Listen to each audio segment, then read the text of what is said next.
जय हिंद। नमस्कार साथियों, कैसे हैं आप सभी लोग। उम्मीद करते हैं कि आप सभी लोग अच्छे होंगे और आप सभी लोग की तैयारी जो है साथियों बिल्कुल ही अच्छी तरीके से चल रही होगी।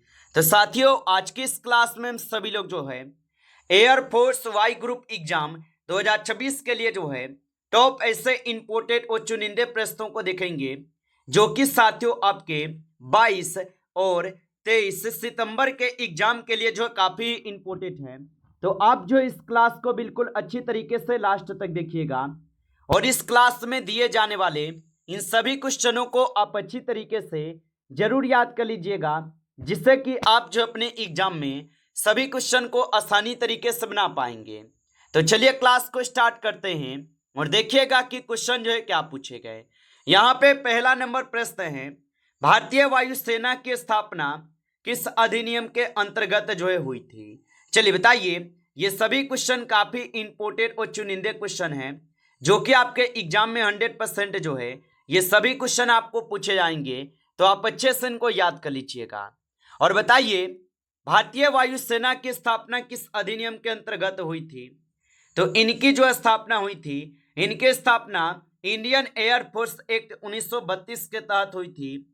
ऑप्शन ए जो यहाँ पे इस क्वेश्चन का सही जवाब होगा। चलिए अगला प्रश्न यहाँ पे आप देखेंगे, भारतीय वायुसेना का आदर्श वाक्य जो है ये किस ग्रंथ से लिया गया। तो भारतीय वायुसेना का आदर्श वाक्य किस ग्रंथ से लिए गए। तो याद याद रखिएगा, ये भागवत गीता से लिए गए। ऑप्शन यहाँ पे जो है बी सही जवाब होगा। चलिए अगला प्रश्न यहाँ पे देखेंगे, भारतीय वायुसेना का सर्वोच्च कमांडर कौन होता है। तो भारतीय वायुसेना के सर्वोच्च कमांडर जो है राष्ट्रपति होते हैं। ऑप्शन जो है सी सही जवाब है, राष्ट्रपति। चलिए अगला प्रश्न यहाँ पे देखेंगे, भारतीय वायुसेना दिवस जो है प्रत्येक वर्ष कब मनाया जाता है। चलिए बताइए। तो भारतीय वायुसेना दिवस प्रत्येक वर्ष कब मनाते हैं। तो ये मनाते हैं आपके 8 अक्टूबर को। ऑप्शन यहाँ पे सी सही जवाब होगा। चलिए अगला क्वेश्चन यहाँ पे है, भारतीय वायुसेना की पहली आधिकारिक जो है उड़ान इकाई कौन सी थी। तो भारतीय वायुसेना की पहली आधिकारिक उड़ान इकाई कौन सी थी। तो यहाँ पे आप 5 का सही जवाब ऑप्शन जो ए लगा देंगे, याद रखेंगे। चलिए अगला प्रश्न यहाँ पे देखेंगे कि संविधान सभा ने भारतीय संविधान को कब अंगीकृत किया था। तो संविधान सभा ने भारतीय संविधान को 26 नवंबर 1949 को अंगीकृत करते हैं। ऑप्शन यहाँ पे 20 सही जवाब है। आगे देखिए अगला प्रश्न यहाँ पे है, भारतीय संविधान का कौन सा अनुच्छेद संवैधानिक उपचारों के अधिकार से संबंधित है। तो भारतीय संविधान का कौन सा अनुच्छेद संवैधानिक उपचारों के अधिकार से संबंधित है। तो यहाँ पे आपके अनुच्छेद 32 हो जाएगा। ऑप्शन यहाँ पे सी सही जवाब है, अनुच्छेद 32 है। आगे देखिए अगला प्रश्न है कि पंचशील सिद्धांत का संबंध है मुख्यतः भारत की किस नीति से है।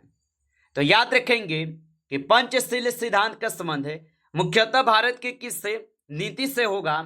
तो ये हो जाएंगे आप सभी लोग के विदेश नीति से। ऑप्शन यहाँ पे आप लोग का जो है 20 सही जवाब है, विदेश नीति से। आगे देखिए अगला प्रश्न यहाँ पे दिए गए और यहाँ पे क्वेश्चन है आपसे, दीन ए इलाही की स्थापना ये किस मुगल शासक ने की थी। तो दीन ए इलाही की स्थापना किस मुगल शासक ने की थी। तो इनकी स्थापना अकबर किए थे। ऑप्शन यहाँ पे जो सी सही जवाब है, अकबर होगा। चलिए अगला प्रश्न यहाँ पे है कि संगम साहित्य का मुख्यतः जो ये किस भाषा से संबंधित है।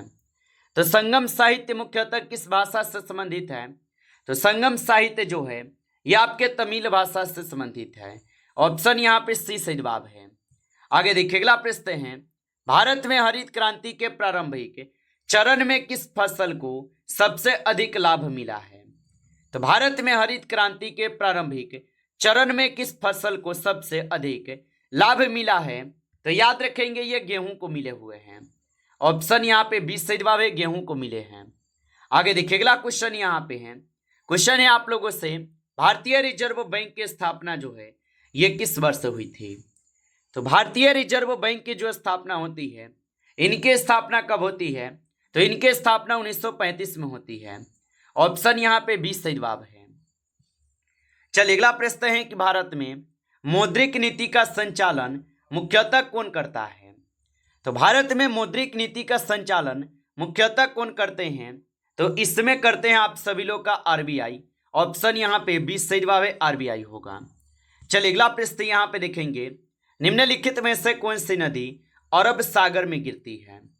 तो निम्नलिखित में से कौन सी नदी अरब सागर में गिरती है? तो यहाँ पे इस क्वेश्चन का सही जवाब ऑप्शन सी है, नर्मदा नदी होगा। ऑप्शन यहाँ पे सी सही जवाब है। चलिए अगला प्रश्न यहाँ पे देखेंगे, और प्रश्न है आपसे कि कर्क रेखा भारत के कितने राज्यों से होकर जो है गुजरती है? तो कर्क रेखा जो है ये भारत के कुल 8 राज्यों से होकर गुजरते हैं। ऑप्शन सी से जवाब है। आगे देखिए अगला क्वेश्चन यहाँ पे आपसे 60 नंबर है, लोकसभा का सामान्य जो है कार्यकाल कितने वर्ष का होता है?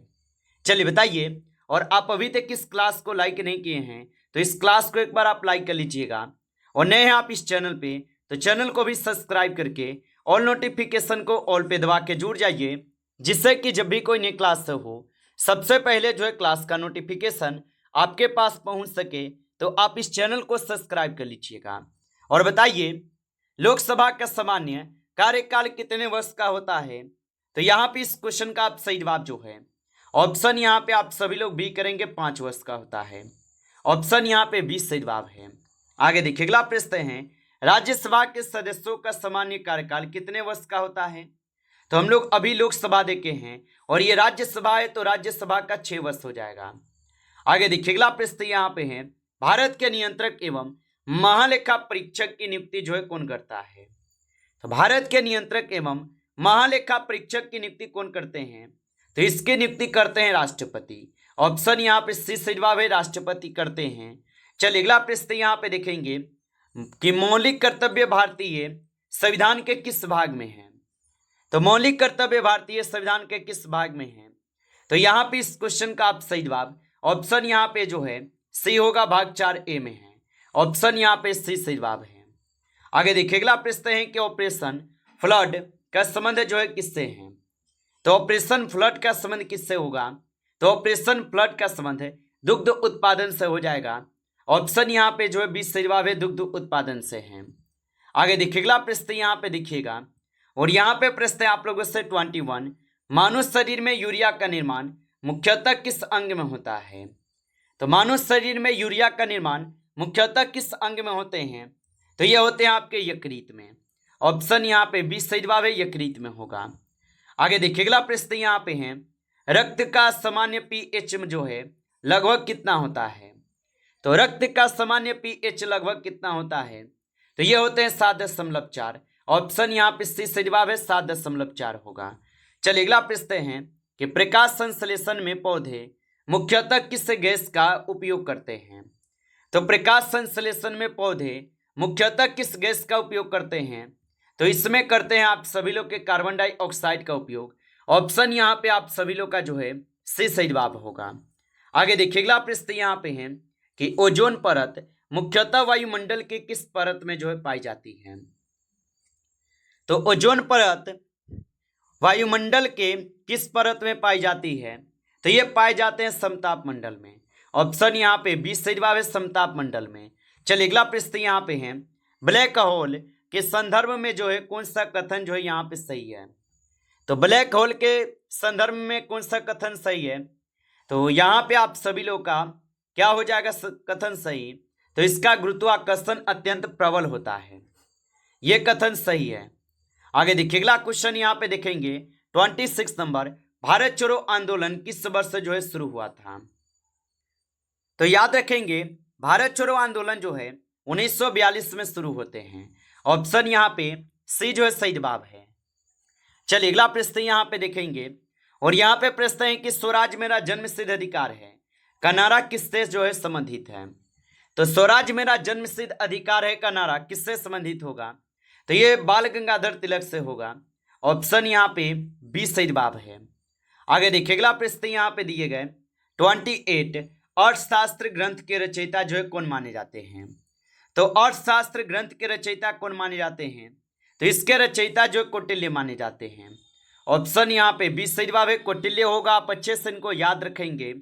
अगला प्रश्न है कि भारत का सबसे बड़ा पठार जो है कौन सा है? तो भारत का सबसे बड़ा पठार कौन सा है? तो भारत का सबसे बड़ा पठार जो है यहाँ पे आप सभी लोग का दक्कन का पठार हो जाएगा। ऑप्शन यहाँ पे 20 सही जवाब है, दक्कन का पठार। आगे देखिए अगला क्वेश्चन यहाँ पे दिए गए 30 नंबर क्वेश्चन है, सुंदर वन क्षेत्र मुख्यतः किस प्रकार के वन के लिए जो है प्रसिद्ध है। तो सुंदर वन क्षेत्र किस प्रकार के वन के लिए प्रसिद्ध होगा। तो 30 का सही जवाब जो है ऑप्शन यहाँ पे सी होगा, मैंग्रोव वन होगा, ऑप्शन सी सही जवाब है।